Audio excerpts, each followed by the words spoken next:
side of the investigation. Joining me now, Congressman John Ratcliffe, a member of the House Judiciary Committee. Congressman, good to have you with us tonight. What's your reaction to that statement? You know, how much weight do you give the statement from Senator Burr, given his reticence to talk about all of this?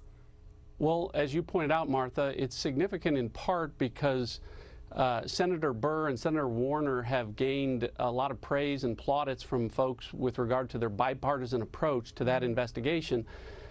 But they've come to the same conclusion after 2 years that the House Intelligence Committee came to, which is that there is no evidence of collusion between the Russian government and the Trump campaign.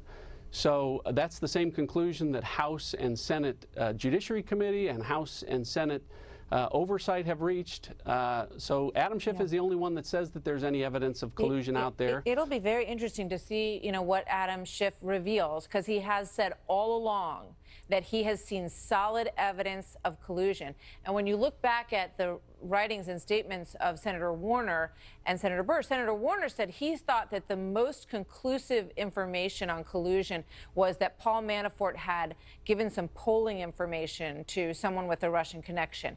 And he said that that was, you know, the biggest example that he had seen of collusion. And Senator Burr said that he thought that that statement was, I believe he said it was, you know, a stretch, that was a stretch.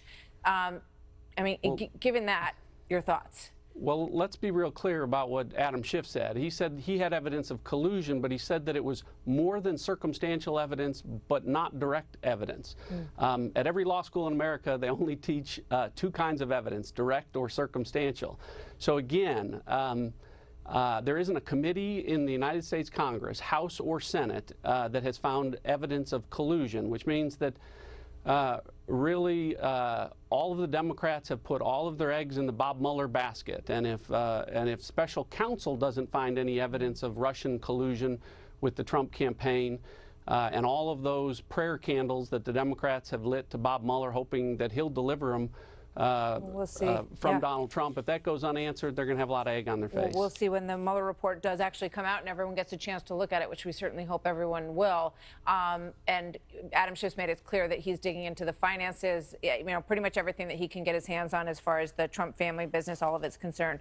With regard to Mark Whitaker, a lot of back and forth, and we're waiting for a statement from him tonight as to whether or not he actually will show up. Congressman Nadler has said that he will not subpoena him. What do you think happens here? Well, I watched the Democrats today dig a big hole for themselves. I certainly wasn't going to take the shovel out of their hands. I hope that that Matt Whitaker doesn't either. Look, they invited him to appear voluntarily. He agreed, but then they started what is called a compulsory process, and they authorized the issuance of a subpoena today that would compel the Acting Attorney General to disclose his confidential communications with the president about questions that he hasn't seen yet, that haven't been asked yet, and to waive the president's right to assert executive privilege to that. So I certainly hope that Attorney General Whitaker takes Trey Gowdy's advice. I would let a federal judge next week listen to a motion to quash that subpoena. At that point, Matt Whitaker is very likely to be a private citizen, and I would let Chairman Nadler explain why a private citizen should be compelled to appear before an oversight hearing for the Justice Department. It looks like Bill Barr's vote is coming in the next in the next days, probably next week. So I see your point. Thank you very much.